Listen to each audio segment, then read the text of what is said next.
bonjour à tous, bienvenue. Bienvenue pour ce premier rendez-vous de l'IFD, l'Institut de la finance durable. On va parler évidemment du financement de la transition écologique. On en parlera tout au long de la journée avec nos intervenants.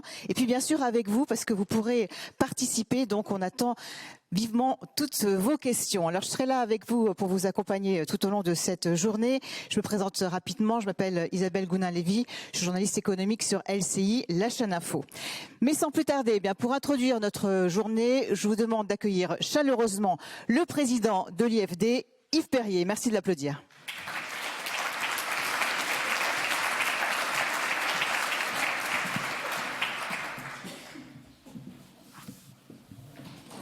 Bonjour à toutes et à tous. Nous sommes très heureux de vous recevoir aujourd'hui pour ce colloque de l'Institut de la finance durable. Je voudrais tout d'abord remercier l'ensemble de nos adhérents, entreprises, institutions financières qui soutiennent notre action. Merci également à l'ensemble des intervenants qui ont accepté de participer aux discussions et débats qui vont se dérouler dans la journée. Enfin, je veux saluer le travail des équipes de l'IFD pour ce qu'elles ont réalisé depuis un an pour conduire les projets définis, ainsi que pour l'organisation de ces rencontres. Nous avons placé ce colloque sous le thème de l'action. En effet, depuis la COP 2015, après beaucoup de débats, un consensus s'est formé parmi les acteurs politiques et économique à l'échelle planétaire pour répondre aux défis de la transition écologique. Ce défi, c'est le grand enjeu de l'humanité au XXIe siècle. Réussir cette transition nécessite de réaliser une révolution industrielle au plan mondial. Il s'agit en effet en premier lieu de réinventer l'énergie en sortant progressivement des énergies fossiles sur lesquels a été fondé le développement économique au cours des 2 derniers siècles. C'est un chantier prométhéen. Il s'agit ensuite de transformer les produits, par exemple en substituant les moteurs électriques aux moteurs thermiques et changer les modes de production. On fabriquera toujours du ciment et de l'acier, mais on le fabriquera avec des process différents. Cette transformation concerne pratiquement tous les secteurs d'activité, tous les produits, tous les services.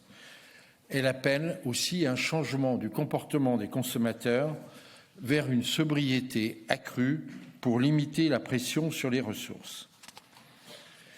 Il va falloir réaliser des investissements massifs au cours des prochaines années. Entre 3 000 et 5 000 milliards de dollars au plan mondial jusqu'en 2050. Et pour ce qui est de la France, on évalue à 50 ou 70 milliards d'euros les investissements supplémentaires à réaliser chaque année jusqu'en 2030. Le secteur financier va donc devoir jouer un rôle majeur dans la réorientation des capitaux pour passer d'une économie brune à une économie verte.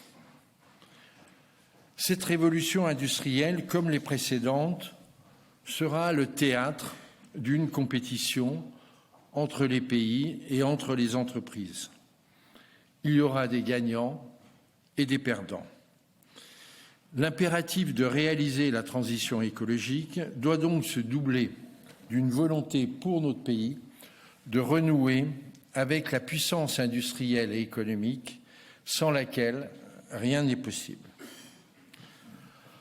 Pour réaliser cette révolution industrielle, la France part avec 3 formidables atouts. Le premier, c'est un système énergétique qui est le plus décarboné au monde grâce au mixte d'énergie nucléaire, hydraulique et maintenant renouvelable. Et c'est aussi l'un des plus compétitifs en termes de coût de revient. Le second, ce sont des entreprises performantes dans tous les secteurs clés et notamment dans celui de l'énergie. Le troisième, c'est un montant élevé d'épargne, près de 15% du PIB, qui, si elle est correctement orientée, doit permettre de financer les investissements à réaliser. Il nous faut enclencher un cercle vertueux, produire davantage en France et au fond, la meilleure manière pour le pays de contribuer à l'effort de maîtrise de l'évolution du climat. Et en même temps, s'attaquer sérieusement au dérèglement climatique est un levier de réindustrialisation du pays. Pour réussir cette grande transformation, une nouvelle économie politique est nécessaire.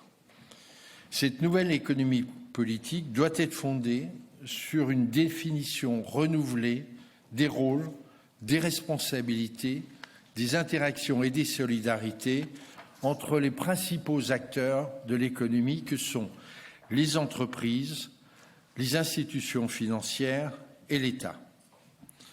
Le nouveau contexte implique pour chacun de ces acteurs de se transformer.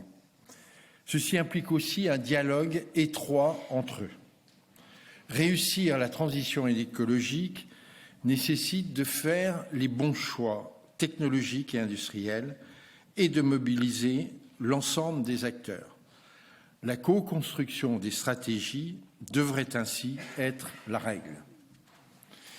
Les gouvernements ont clairement un rôle majeur à jouer par les politiques publiques, énergie, eau, agriculture, aménagement du territoire, et en mettant en place une fiscalité incitative et en créant les conditions d'une allocation efficace de l'épargne.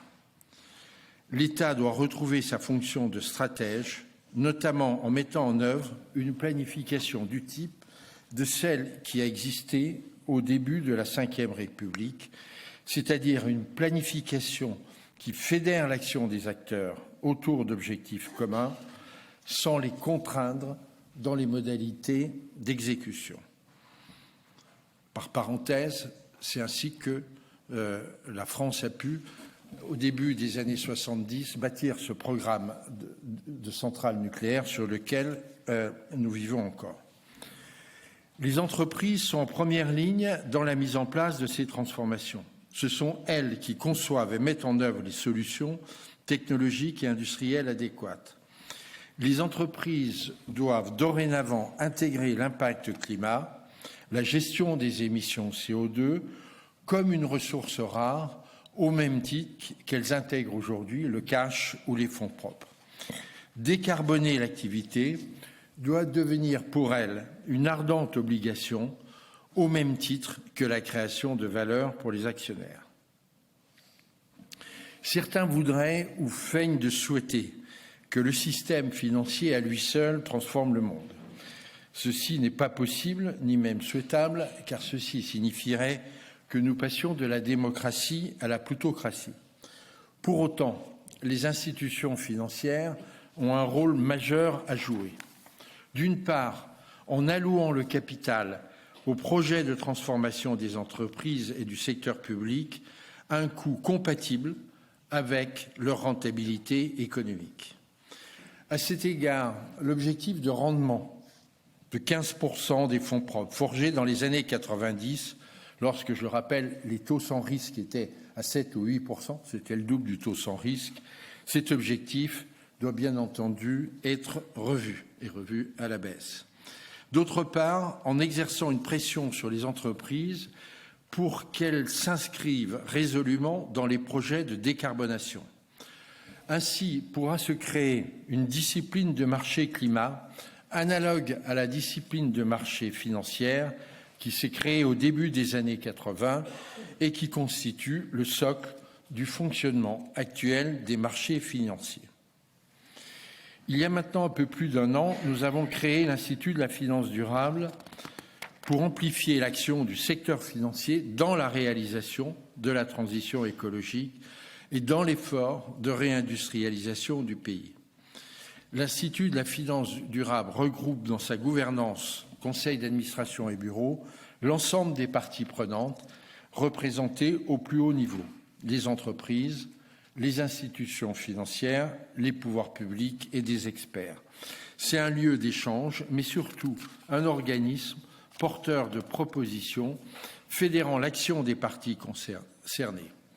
5 chantiers majeurs ont été ouverts: Le premier a consisté à définir un plan d'action pour le financement en France des investissements de la transition. Il a donné lieu à un rapport courant juillet lors du premier comité de financement de la transition écologique présidé par le ministre des Finances. Les propositions formulées visent à stimuler la réalisation des projets en créant d'une part un cadre fiscal permettant leur rentabilité et d'autre part en se donnant les moyens d'une réallocation durable de l'épargne en faveur de ces investissements. Le second chantier vise à harmoniser la comptabilité carbone et en particulier la mesure du scope 3. L'IFD contribue aussi activement à l'élaboration des normes européennes et internationales de reporting. Le troisième chantier vise à standardiser les méthodes d'analyse extra-financière de façon à instaurer un corpus d'analyse commun. Ce point est essentiel pour parvenir à créer cette discipline de marché sur la question du climat que je mentionnais précédemment. Le quatrième chantier porte sur la gouvernance des entreprises. Il a donné lieu à un rapport publié à la fin de l'année passée. Enfin, le cinquième chantier a pour l'objet la définition d'un cadre d'analyse commun sur les trajectoires relatives aux énergies fossiles pour les établissements financiers. L'ensemble de ces chantiers sont animés par les équipes de l'IFD en étroite collaboration avec les organisations professionnelles ou les bureaux d'études investis dans ces questions. L'IFD développe parallèlement un dialogue permanent au plan international. Ainsi, au niveau européen, des accords de coopération ont d'ores et déjà été signés avec nos homologues en Allemagne, en Espagne, en Irlande et au Canada. En plus de ces chantiers opérationnels, la place s'est dotée d'une instance politique unique, le Comité de financement de la transition écologique, présidé par le ministre des Finances, dont l'IFD assure le secrétariat permanent avec le Trésor. Ce prochain comité se réunira le 16 mai. Ces rencontres sont un des moments pour avancer dans cette réflexion commune de place. Elle offre une plateforme d'échange et de réflexion sur les enjeux cruciaux de la transition écologique et de son financement. Les débats sont organisés autour de 5 tables rondes. Je laisse maintenant la parole à Isabelle Gouna-Lévy, qui conduira le fil rouge de la journée. Et je veux à nouveau remercier chaleureusement tous les intervenants qui ont accepté de contribuer à cette journée. Je vous remercie de votre attention et vous souhaite de très belles rencontres. Merci beaucoup, merci Yves Perrier. Merci beaucoup, Monsieur le Président.